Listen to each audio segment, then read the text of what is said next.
نحمده ونصلي على رسوله الكريم اما بعد۔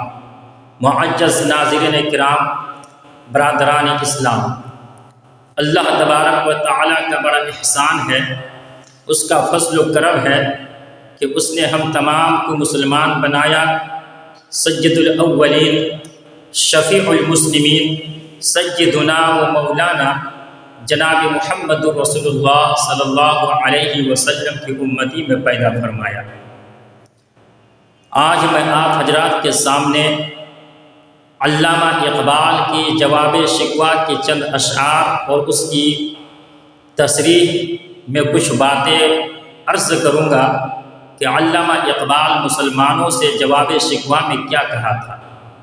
جب علامہ اقبال نے ایک اشعار شکوہ کے نام پر یعنی اللہ تبارک و تعالیٰ سے شکوہ کیا تھا کہ میرے رب، اے پروردگار، میں پھول کے مانند نہیں ہوں، یعنی پھولوں کے ہر پتے تو زبان کی طرح دکھنے میں لگتے ہیں لیکن وہ بولتے نہیں ہیں۔ آپ نے ہمیں بولنے کی قوت دی ہے، طاقت دی ہے، ہماری زبان دی ہے، ہمارے منہ پر زبان دی ہے، تو ہم بولیں گے اور آپ سے میری شکایت ہے۔ اور اللہ تبارک و تعالیٰ کے اوپر انہوں نے شکایت کی تھی کہ اللہ یہودی بھی تھے، نصرانی بھی تھے، اور نہ جانے کتنے قسم کے دھرم کے لوگ اس دنیا میں تھے، لیکن کسی نے آپ کا نام لینے والا کوئی نہیں تھا۔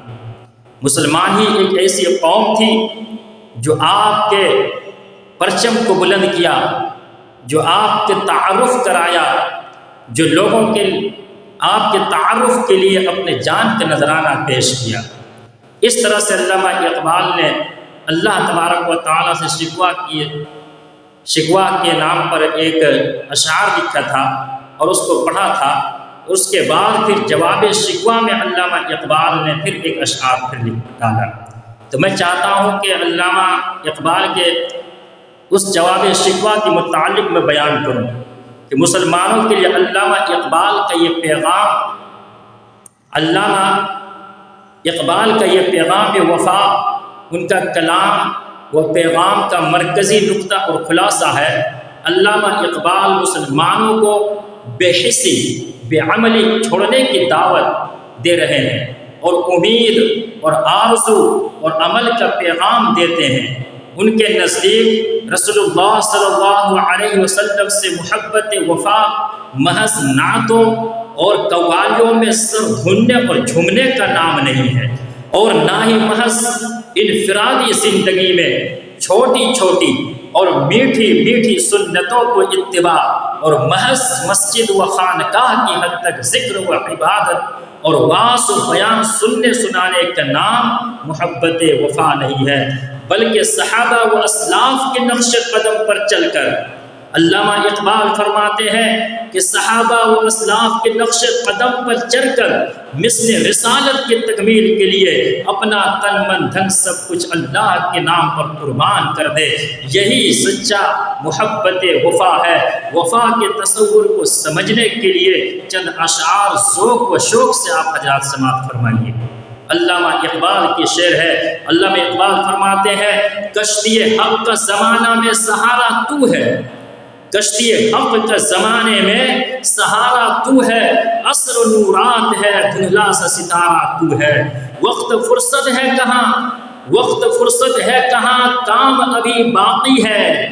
علامہ اقبال فرماتے ہیں کہ وقت فرصت ہے کہاں، کام ابھی باقی ہے، نور توحید کا اتمام ابھی باقی ہے، قوت عشق سے ہر پشت کو اجالا کر دے، قوت عشق سے ہر پست کو اجالا کر دے، دہر میں اسم محمد سے اجالا کر دے، عمل ہے تیری سپر عشق بے شمشیر تیری، عمل ہے تیری سپر عشق بے شمشیر تیری، میرے درویش خلافت جہانگیر تیری، کی محمد سے وفا تو نے، کی محمد سے وفا تو نے، کی محمد سے وفا تو نے، تو ہم تیرے ہیں، یہ جہاں چیز ہے کیا، یہ لوح و قلم تیرے ہیں، اقبال کہتے ہیں کہ ملت اسلام کے فرزند، عمل تیرے لیے ڈھال کی حیثیت رکھتی ہے اور عشق تیرے لیے تلوار ہے۔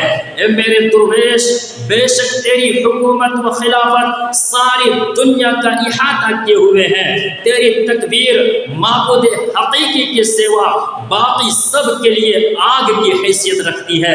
اگر تو پکا اور پختہ عقیدہ مسلمان ہو جائے تو تیری تدبیر تیری تقدیر کا روپ دھار کر لے گی۔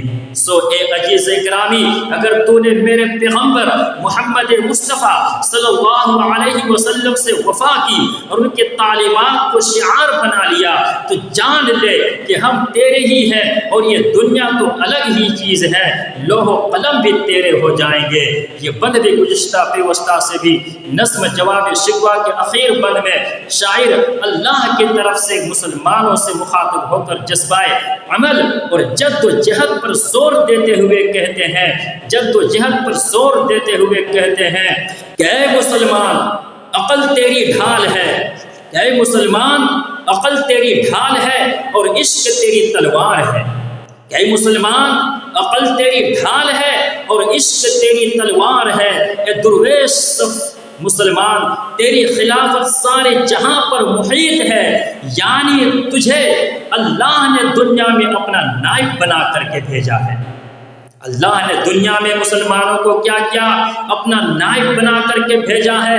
اب تیری ذمہ داری ہے کہ تو اس دنیا میں اسلامی حکومت قائم کر کے اسلامی قوانین، شریعت اسلامیہ عمل در آمد کروانے، اور تیری خلافت پوری دنیا پر محیط ہو سکتی ہے۔ اگر تو اللہ اور اس کے رسول صلی اللہ علیہ وسلم سے محبت سے سرشار ہو کر اس مقصد کو پورا کرنے کی کوشش کرے گا تو یہ محبت باطل کو مٹانے کے لیے تلوار کا کام کر دے گا۔ علامہ اقبال فرماتے ہیں، اور عقل سے کام لے کر تو تمام مشکلات اور دشمنوں کی سازشوں کا ناکام بنانے کے لیے ڈھال کے طور پر استعمال کر سکتا ہے۔ تیرا نعرہ تکبیر آگ کی تاثیر رکھتا ہے، جو اللہ کے سوا باطل کے لیے آگ کا درجہ رکھتا ہے، یعنی باطل کو جلا کر راکھ کر سکتا ہے۔ اگر تیرے اندر باطل کو مٹانے کے آتش جذبہ پیدا ہو جائے، اگر تیرے اندر باطل کو مٹانے کا آتش جذبہ پیدا ہو جائے تو تو کبھی اپنے مقصد میں ناکام نہیں ہوگا۔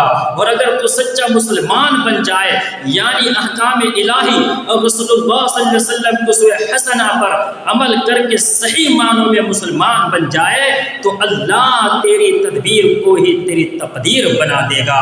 جو تو کرے گا، جو سوچے گا، وہی پورا ہو جائے گا، وہی پورا ہو جائے گا۔ اس طرح تیری تقدیر بھی تیرے سامنے سرنگو ہو سکتی ہے، بشرطے کہ تم لوگ عقل و محبت کے ہتھیاروں سے لیس ہو جاؤ، اور تمہارا مقصد خلافت الہی اور تمہارا مقصد خلافت الہی کا قیام ہو۔ شاعر کے نزدیک مسلمان کا سب سے بڑا ہتھیار محبت رسول صلی اللہ علیہ وسلم ہے۔ اس لیے کہتے ہیں کہ اے مسلمان، اگر تو نے محمد سے وفاداری کا حق صحیح معنوں میں ادا کر دیا، اس لیے کہتا ہے کہ مسلمان، اگر تو نے محمد صلی اللہ علیہ وسلم سے وفاداری کا حق صحیح معنوں میں ادا کر دیا، یعنی ان کے اسوہ حسنہ پر عمل پیرا ہو گئے، تو ہم تیرے ہو جائیں گے۔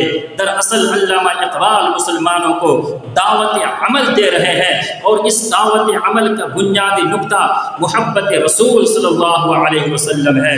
اس لیے ان اشعار میں محبت رسول صلی اللہ علیہ وسلم کا وہ الہانہ جذبہ موجود ہے۔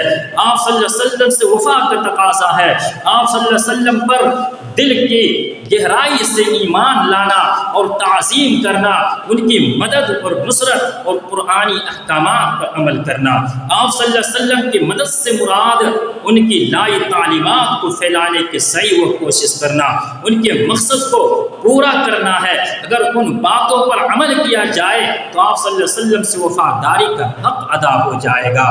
حدیث میں ہے کہ تم میں سے کوئی شخص مومن ہرگز نہیں ہو سکتا ہے اللہ کے پاک پیغمبر علیہ السلام فرماتے ہیں کہ تم میں سے کوئی شخص مومن ہرگز نہیں ہو سکتا ہے جب تک کہ میں اس کے نزدیک اولاد، والدین اور سب لوگوں سے زیادہ محبوب نہ بن جاؤں۔ اور اگر ایسا ہو جائے تو یہ دنیا تو کچھ بھی نہیں، لوح و قلم بھی تیرے ہو جائیں گے، یعنی ساری دنیا تیرے آگے سرنگو ہو جائے گی۔ ہاتھ ہے اللہ کا، ہاتھ ہے اللہ کا بندہ مومن کا ہاتھ، ہاتھ ہے اللہ کا بندہ مومن کا ہاتھ، ہاتھ ہے اللہ کا بندہ مومن کا ہاتھ۔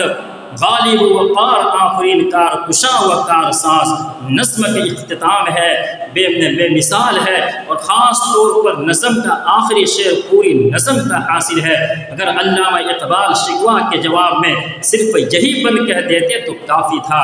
اللہ تبارک و تعالی ہم سب کو ان سب باتوں پر عمل کرنے کی توفیق نصیب فرمائے، آمین۔ وآخر دعوانا ان الحمد للہ رب العالمین۔